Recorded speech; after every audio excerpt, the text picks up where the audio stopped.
36 years of basketball knowledge and life skills. Your host, Coach Goins, focuses on today's topics on and off the court, helping players and coaches achieve their goals. So get ready for another fast break episode of Basketball More Than a Game with your host, Coach Goins.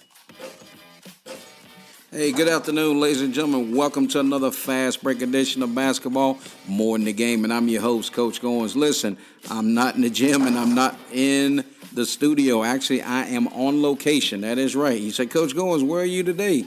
I am in Stanton, Virginia, and I am actually at Victory Worship Center. So with that being said, as we always say, make sure you got your sneakers on, you got them laced up tight, because tonight we're going to be spending some little bit of time with none other than Miss Rachal Freeman. And we're going to tell you who that is here in a little bit. But Miss Freeman, welcome to Basketball More Than a Game. Hello, I'm glad to be here. All right. So with that, folks, you may say, what are we going to do? First of all, we're going to pay some bills. It's all about paying those bills, and we got to make sure that we get the check in the mail. So we like to thank our sponsor coming out of North Carolina. That's Mr. Curtis Jackson.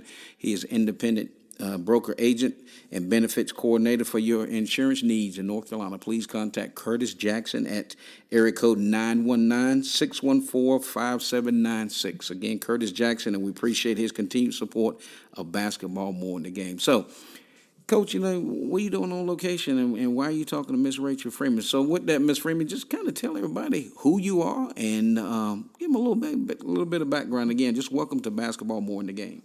I guess I'm glad to be here. My name is Rachal Freeman. I've been born and raised here in the state of Virginia. I went to Storchef High School, where I played basketball, volleyball, and ran track.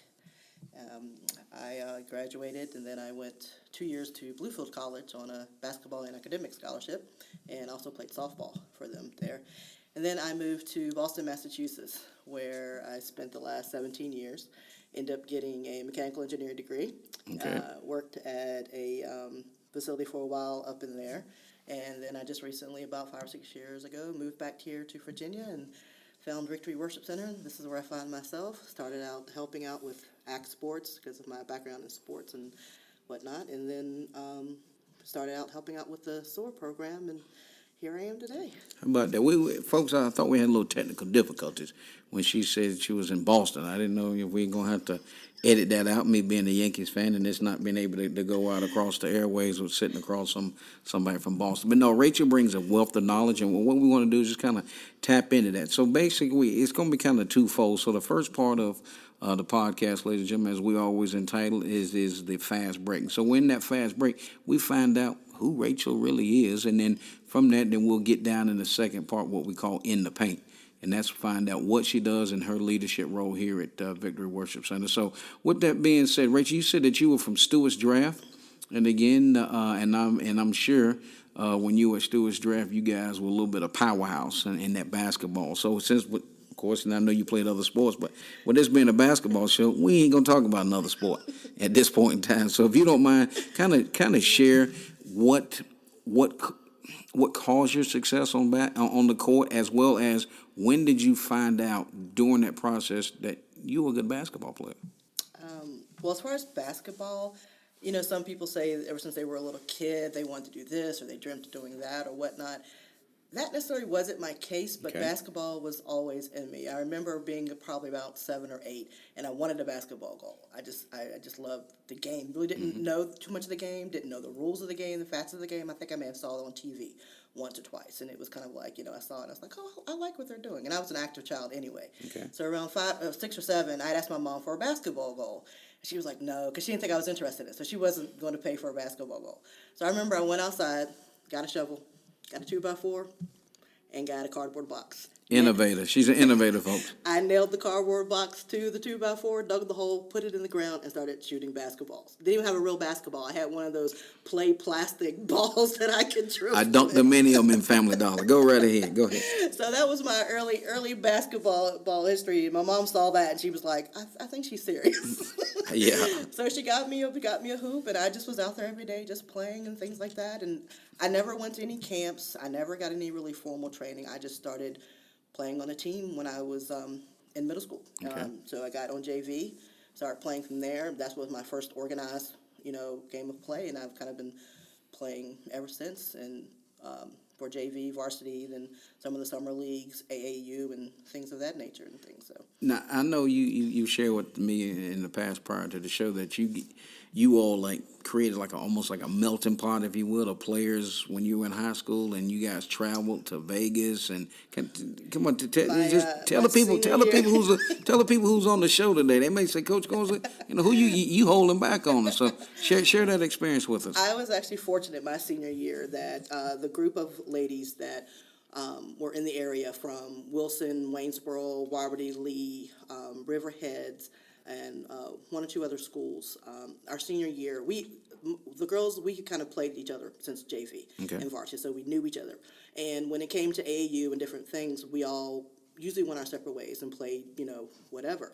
But our senior year, we had just been out somewhere, and we just all were thinking, like, what would happen if we all just came together and got on a team? Because it was our senior year, we wanted to do something. Okay. We were all top-notch athletes at our own respective schools and things like that. We all had a natural respect for each other, and we loved each other's games and what each other was brought to the game. And so we were like, okay, so we found a coach. We all came together, so it was myself, Holly Rillinger, Lisa and Heidi Diefendaler from Waynesboro, Stephanie Wine from Wilson Memorial, Aaron Wall and Inga Becks from Robert E. Lee. There was a junior on the team from Waynesboro, Rachel Nichols, and then we had 2 foreign exchange students that were on our team. So that was basically our team that summer. We went down to Richmond to the tournament. We actually beat the Richmond team that won every year. So that qualified us for nationals. So then we went to nationals. That was in Clovis, New Mexico. Wow. So it was the first time a Virginia State team, other than the Richmond team, actually got to make it to nationals. So we went there. We did fairly well. We did get knocked out of the tournament, but then we got into a second-round tournament there, and we actually ended up winning that tournament. So it was a good year. It was a good learning experience. And all the girls, like I said, we had a mutual respect for each other, so we loved each other's game. We complimented each other, and so it was just a really good teamwork effort, and it just really showed how when you put powerhouses together, that if they have a common goal, you're working towards that goal, and egos get put aside. Just good camaraderie, good teamwork, and I mean, to this day, we're all still friends, and we still laugh about those times and things like that. So it was just a really, really good experience. Yeah. And all of us actually went to college on an athletic and academic scholarship. So it was a really, really good time. So I guess y'all not gonna ask Coach Goins what she doing on the show now. So you see the innovator, imagine looking out the window today and see your kid digging a hole and running the 2x4 in the ground and got a basket and then get one of them plastic balls. But no, just think about what Rachel was framing out there for all you younger folks that are listening. Most importantly thing I want to capture, not repeat what she's saying, but just want to capture. They put aside their differences. They put aside, they may not go to the same school, but they understood and they respected and they knew they could do coming together and creating a body of one, was able to dominate Virginia, then travel out west and go out and play in New Mexico. So again, it wasn't like they traveled to Richmond or traveled to Upper Harrisonburg. They traveled all the way across country and then they went and found a coach. So imagine, coach, you coaches, you go ahead and lick your lips, and it ain't gonna be every day that powerhouse is just gonna come up and ring your doorbell and say, "Hey, we need a coach," because we've assembled the dream team, if you will, ourselves, and be able to get out and do those things. So tremendous job. So kind of staying on that same vein, what out of that team, what was your favorite moment of any ball game that you guys played? If you can kind of go down memory lane of that time. It was probably when we went to Richmond, okay. And we I don't even know if we had any expectations other than we just really wanted to see what we could do as a group together. Because like I said, we played each other for at least 4 to 5 years. Mm-hmm. So we knew each other as players, but it was on the opposite, against the floor, against the court, banging each other around out there playing. And it got to the point where we were like, well, I know what you can do. You know what I can do. So let's see what we can do together. So that was our main ambition, and just wanting to play. That was the thing. We all had a hunger to play on the team. We knew there was going to be some people on the team that, they were going to be the starters and they might get a little more playing time, but everybody had something to contribute. So it was kind of like when it was your time to go out on the floor, you did your thing. And everybody respected that because you had a talent or you had a gift that the girl beside you didn't, but she knew it, she respected it, she knew. Like, if Holly Rillinger was coming down the floor and I'm coming down the paint, she knew where I was going to be. She already knew she could pass the ball to me underneath and I would be already right there at it. Or if I got a rebound, I already know that, Lisa Diefendahl would be the outlet and I would already pass it to her. So it's like we kind of knew each other just from playing against each other, and we respected that and knew that. So I was going to say my probably most memorable was when we went to Richmond and we actually beat the Richmond team, because that team went every year. They already had an automatic bid to go to nationals. Okay. And the look on their face when they were standing in that gym, just looking at us like, I can't believe these country girls came down here. Watch out. And they beat it. Literally, that look on their face, and that's what some of them said. They were just like, I can't believe. But they came back to themselves, and they were like, congratulations. They were just like, they were dumbfounded. And we were just, I remember we rode around Richmond, and we were just, had the music blasting in the car. The coaches, they were just excited, and we were all just like, we're going to nationals. How about that? I mean, that's a great thing to celebrate. I might have been hanging out the window myself. But again, no, just again, folks, just listen from, let's turn it back the hands of time. Think about just how Rachel's framing it out. And as she was saying it, I could see her as we sit across the table from each other. In her mind, she could see herself grabbing the rebound. She could see herself pivoting. Okay, make sure she didn't walk now, because I don't have a video, but she pivoted and then kicking it out to the outlet because she knew that person was there. So again, just a great story that she tells, and also we're setting a little history today with the podcast and having Rachel on. She's actually the first lady female basketball player that we've had on the show. And this is actually 21st. It will be, it won't be the 21st episode, but it will be the first episode that we have a female basketball superstar that is on the show. So it's been some time coming, but we certainly appreciate her taking time out. And again, that is Rachel Freeman that is with us this afternoon. So being a star and being recruited, and what can you share with the young ladies that are listening, as well as some of the guys? And guys, don't turn it off because we have Rachel on, because being recruited, whether you're a young lady or a young man wanting to be recruited, what was that like? When did you start getting that information and go, man, somebody's really thinking I can do this thing?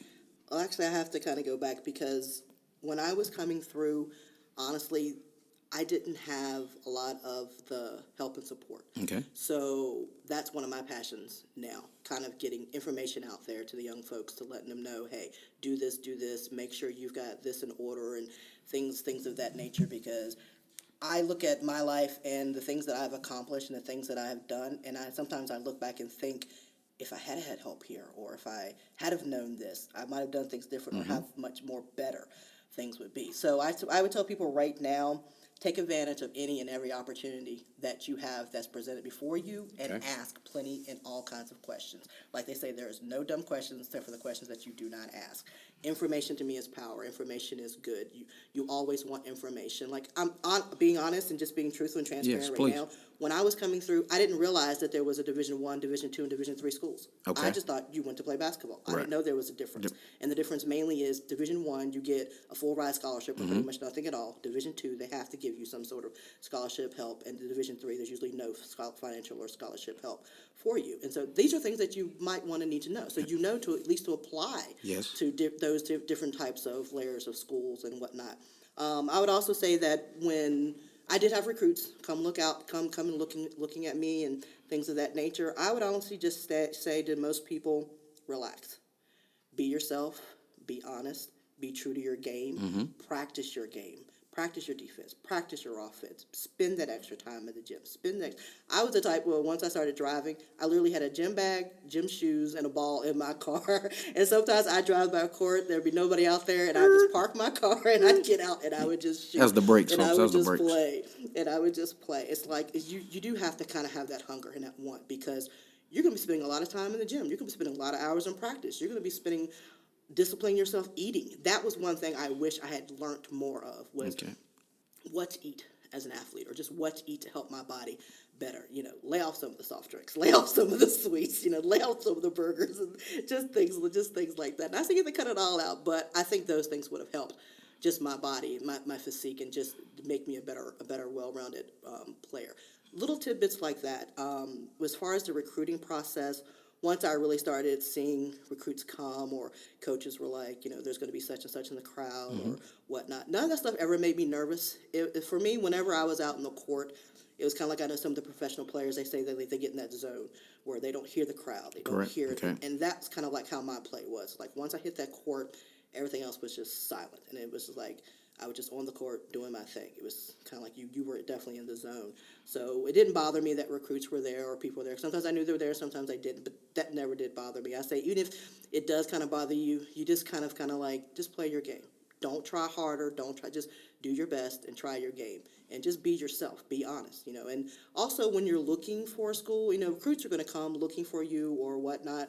Look at the school also, because there is more to life after basketball. Yep. Or after your, whatever sport that you're playing or whatever. So do look at, what is the school going to offer for you? What is that backup, not plan, but just that education that you're going to get? What is it that you want to do after your career? Or what is it going to do if, heaven forbid, you get injured or whatnot? It's like, then what are you going to do? So, you got to think about it more than just, I want to play.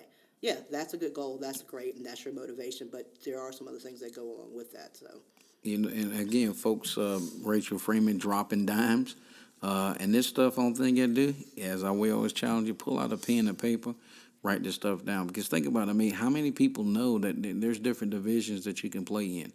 And if you don't know, you don't know. There's nothing wrong with that. But then, as she says, and she challenges you, is to make sure that you listen and you ask those questions, coaches, and we'll call you out. Make sure you understand. You tell the kid that.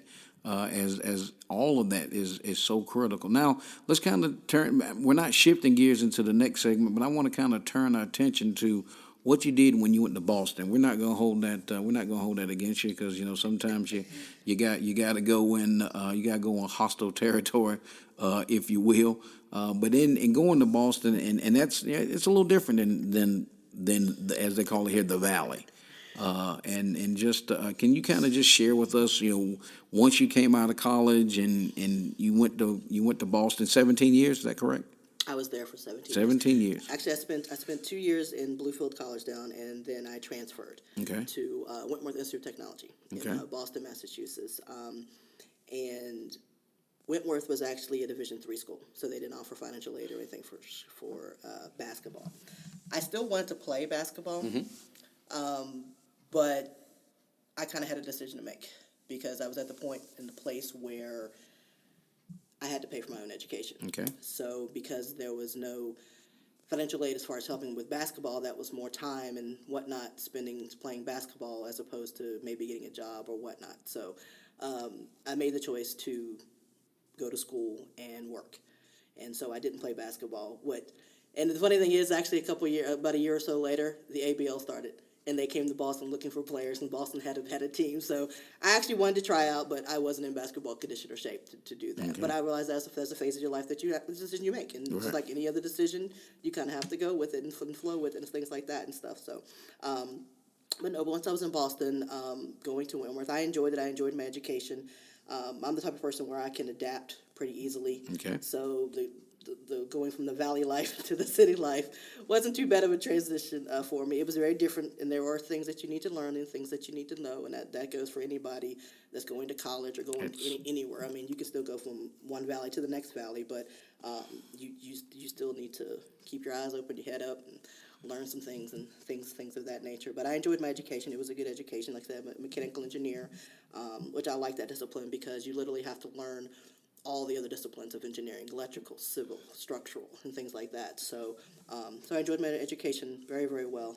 Spent 4 years there, I got associates and a bachelor's in mechanical engineering. Okay. Then ended up getting a job, actually working with a facility that does a lot of government contracts and DOD and things like that. So I had to get a clearance and all that kind of stuff. And actually, I was designing and testing and developing radar and satellite systems, specifically for Navy ships and things like that. So it was a very fulfilling and rewarding career and education. So I have no regrets and things like that. But like I said, I love education. I love learning.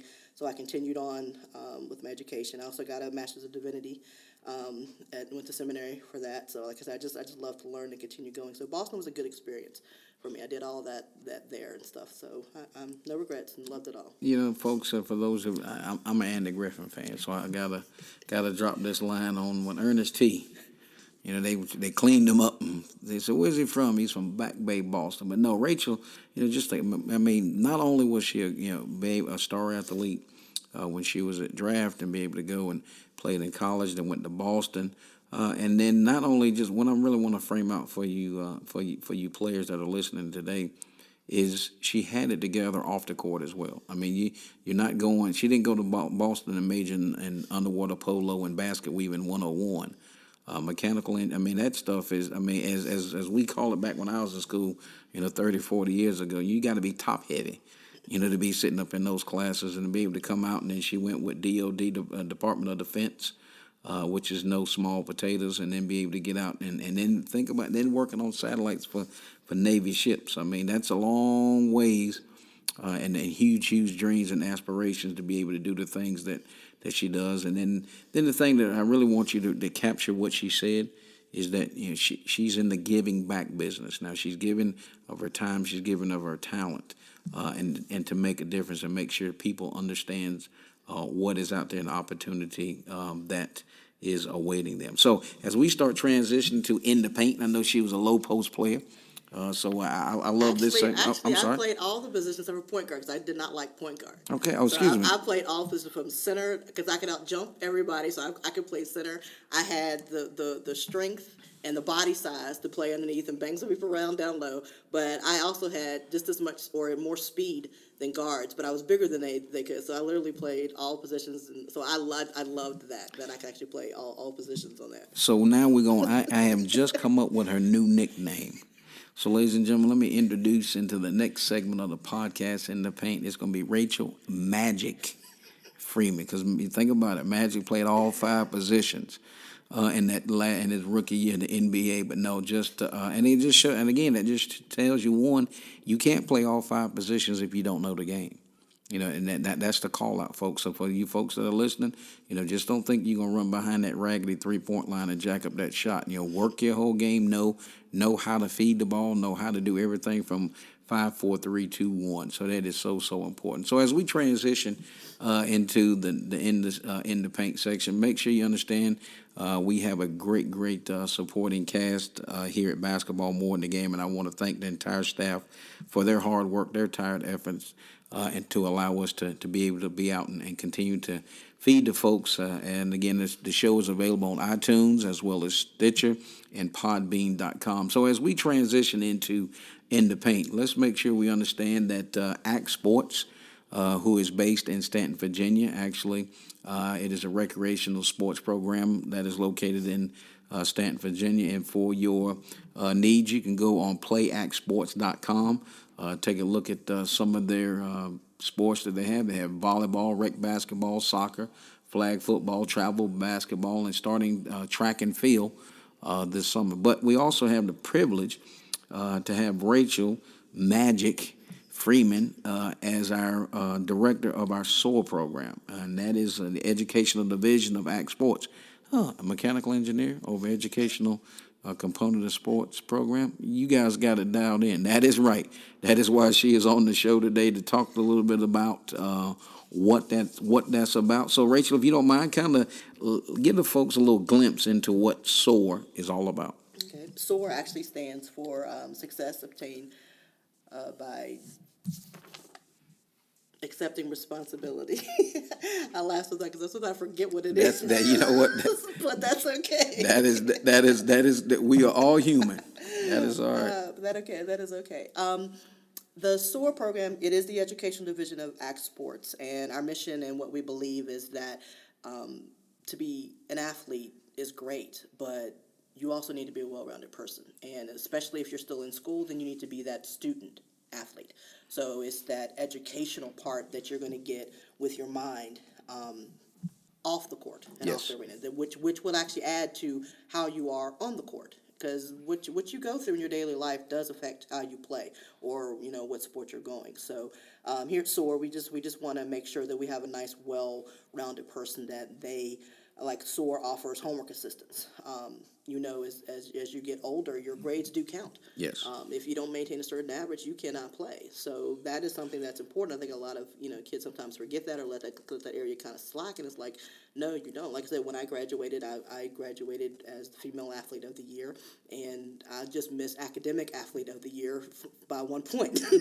Wow. Wow. So you've got to take both of those into consideration. So we offer the homework assistant with SOAR to help you with any homework. We've had a couple participants in that, which has gone really, really well, and we're really excited about that. But we also have our workshops, and one of our workshops is leadership and communication, and in which that we actually teach the athletes how to talk, how to pronounce words. I mean, if you want to be a superstar one day and ESPN has their mic in front of your face, you want to at least sound somewhat intelligent when you're talking, or people can understand what you're saying. Exactly. So, as my uncle said, you can't be out there splitting no verbs. Exactly. So our leadership and communication workshop, that helps with that, just to help you, just to not even if you're going to be going into sports or whatnot, but just to help you to be able to communicate and to function in the real world one day. And then we have our health and nutrition workshops, which is kind of like one of my little babies, that we actually offer things on to help you understand, how does your body work? Mm-hmm. How does food work in your body? What's the importance of food? Why are they talking about eating healthy and doing this and doing that? So our workshops and everything is totally geared to just educating your mind, fueling and helping to educate your body, and to make you that all well-around person, athlete, student. So that's our main goals there. You think about that, folks. When I say here homework assistants, I remember back in 1984, we'd have to go to the library before practice, and everybody's sitting there in the cubicle, and you'd be like, man, I don't understand why I'm, and the number one thing I was so happy was when Coach said, all right, it's time to go. Versus stopping and really applying yourself, and I can't tell, and I wish I could, turn back the hands of time. But folks, what we're doing, we're challenging, we're using this platform to get the word out. So again, SOAR, Act Sports Education Division, the service that are offered, and we get ready to just keep right on plowing into this. Let me ask you this right here. Now, what do you think, or what since the inception of the program, and I know that we've used this, just folks, you may say, well, how do we tap into this, Coach Goins? Let me just kind of shed some light how we leverage this. Actually, I was assistant coach on the travel team last year, and we had some of the kids that struggle with driver's ed. So we used the SOAR program, and they had teachers, they come in and work with our young guys and help them able to pass their driver's ed test. So now they're able to drive to practice. Okay, yeah, we were a little afraid and had to park around back to make sure they didn't hit the car. No, I'm just clowning. But in that's what we did for our guys. So that the program is out there. So if you don't mind, how do people, participate? What is the fee that's in that falls in all of that? Sure. The SOAR program is actually included. If you are participating in any of our ACT sports throughout the year, your registration fee actually covers the things that SOAR offers. And right now, like I said, our staple programs are the homework assistance and our workshop leadership and communication and health and nutrition. And the way that it actually works, let's say you need homework assistance.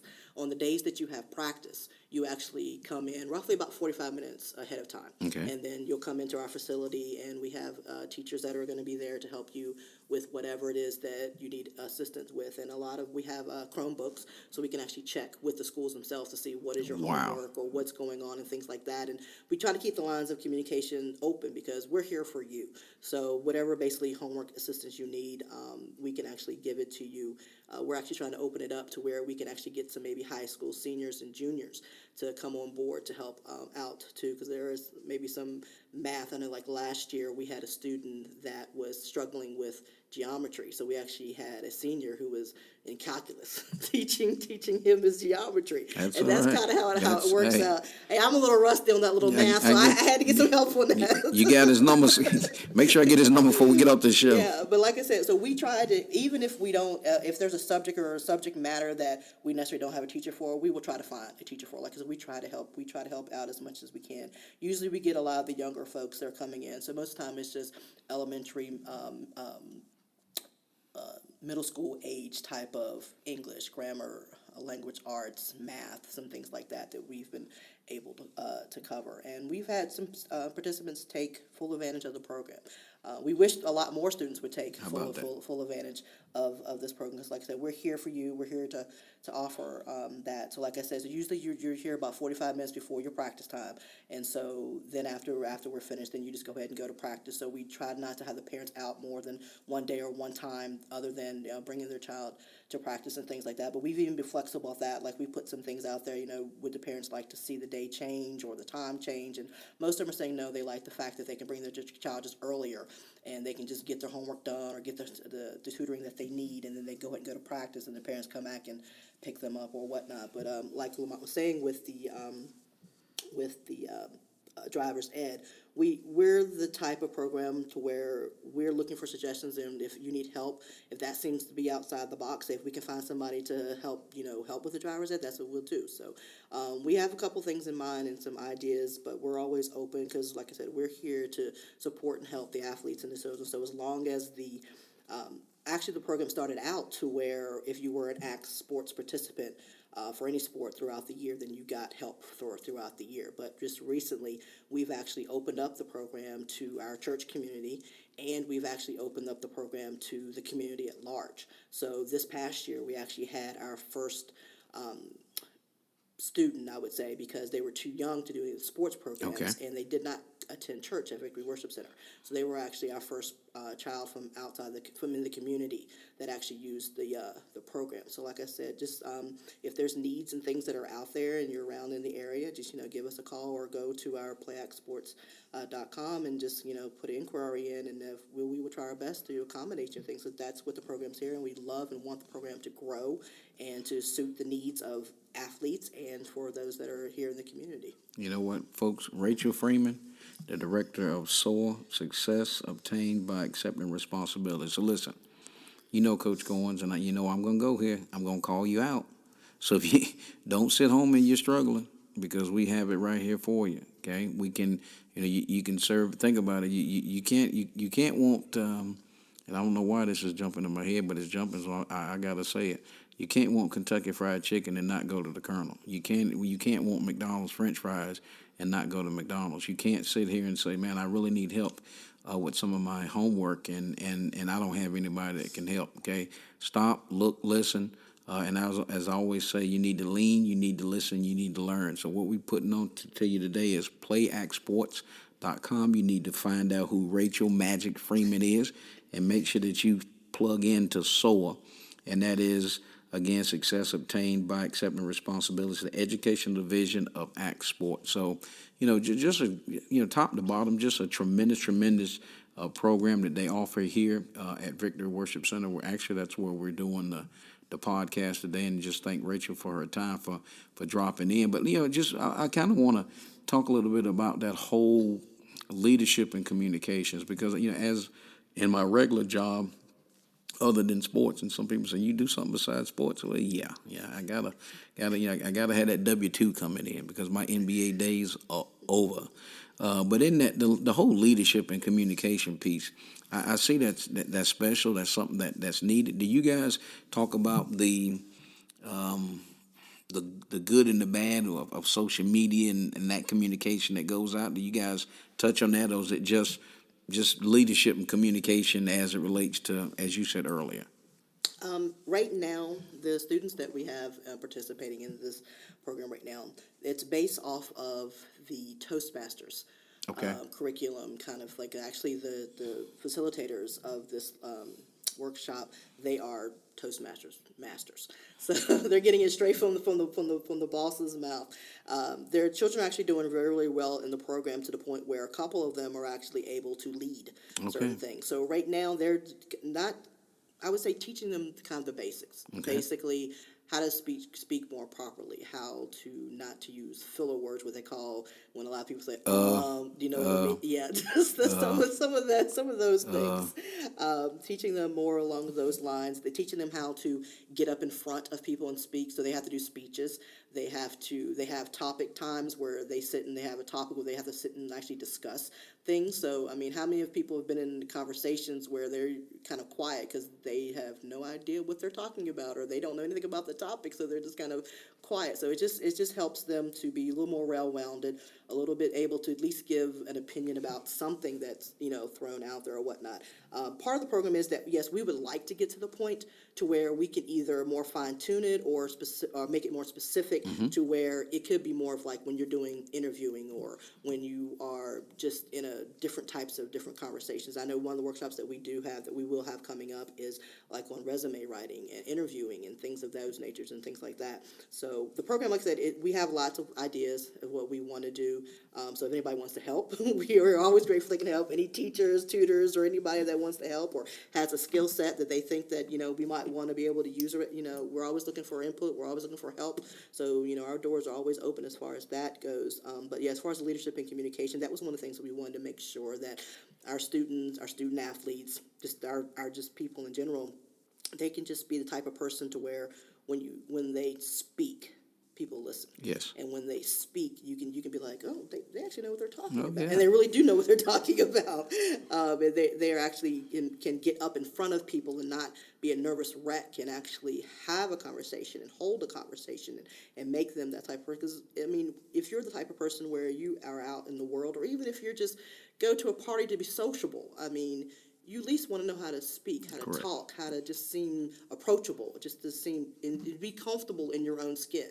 So those are just some of the things that right now, because right now our students that are in this program, they are ages 8 to 14. Okay. So it ranges a little bit, but they're young folks, but they're doing really well, and they're actually enjoying the class. And like I said, some of them are actually starting to lead some of the topics and some of the class. So it's exciting to watch and to see them grow like that. You know what? So, folks, that is the SOAR program and headed up by none other than Rachel Freeman. That is playactsports.com for your information needs. As she was saying, I just kind of have a quote from the late Miles Monroe. He wrote a book several years ago. It was entitled "Understanding Your Potential." A man cannot discover new oceans unless he has the courage to lose sight of the shore. So, folks that are listening, parents, don't struggle. Your help is here. So just kind of let go of the shore a little bit. Drift out and find a hold of Act Sports. Find Victory Worship Center where Act Sports is based out of. And don't let that scare you, because we are community outreach that can provide a lot of great things. So with that, Rachel, we just certainly appreciate you, your time, your talent, your effort for everything that you're doing with Act Sports and everything that you put in your heart and hands to do here at the Victory Worship Center. So before we close, I would not do a just service without having you give us your closing comment. So at this time, Rachel Magic Freeman has the mic. I want to thank you for having me on the show. I really appreciate it. I thank you for this platform. The only thing I would like to say, I'm not being biased when I say this, but this is coming from experience to all of the young girls, women that are out there, no matter what your age, what you're doing in life. I would honestly tell you just to go for it. Okay. Don't lose sight of it, because, like I said, as a mechanical engineer, that is predominantly a male-dominated field. So in a lot of my classes, I was the only female in my classes. You can't lose sight of, oh, I'm a female and I can't do this, or I can't. Don't ever let that stop you. The same thing to the guys too. I mean, whatever it is your heart and desire to do, or your mind is set to do it. Don't let anybody ever stop you because you're this or because you're that. If this is something that you truly want to do, then go for it. And the worst thing that can happen is you'll fail, or somebody will say no. I mean, at least you'll know, and then you can just try another way to do it or whatever. So that would be one thing out there. If you're just a female, particularly, just go for it. If you're a male, the same thing. Like I said, my personal passions of education and learning, and I'm by nature, I'm a giver, I'm a nurturer. So I love to just try to help people and try to steer people. I know I had for Lamont's travel team, I had spoken to some of the guys, and I was kind of giving them the example. It's like, if the road is out, I'm that guy that's standing there in with the cone and the megaphone and the yellow flashing jacket saying, don't go this way, don't go this way, don't do this. So I feel like that's my job, and that's what I love to do, to kind of help people steer. It's like, okay, these are my experiences. I'm trying not to get you to go down that road. I'm trying to get you to your point quicker and faster and with less pain. Yes. Take the pain away, please. Than which I or somebody else I know or just other experiences to go to. So I would just tell anybody who's listening, do what your heart desires to do. Stay true to yourself. Always dedicate yourself.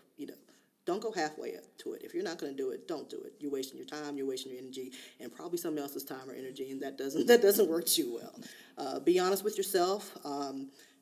There's consequences for everything that you do. That's Whether correct. you lie about it, whether you're honest about it, whether you think you're going to get away with it or whatnot, there's always consequences with anything and everything. So life is like that. So you're going to have to learn to kind of like, okay, I've done this or I've done this or whatever, and learn what to let go of and what to just learn from, because everything's a learning experience. So learn what you can learn, take what you can take from it, and then go on, and always just kind of like see who else can you help. I believe in the motto of find somebody who's doing what you want to do and learn from them. Have somebody that wants to do what you're doing and teach them, but also have a peer, somebody who's doing what you're doing or somebody on your own level that you can be accountable to and you can rub ideas with and rub elbows with, but also get that support from. So that's kind of like the 3-tier method that I like and that I use and that I hope that people incorporate in their life and they can take with it. It seems to work out pretty well. So I wish everybody the best and take care, and I hope you're blessed by what you've heard. How about that? So again, Rachel Freeman, ladies and gentlemen. Rachel Magic Freeman.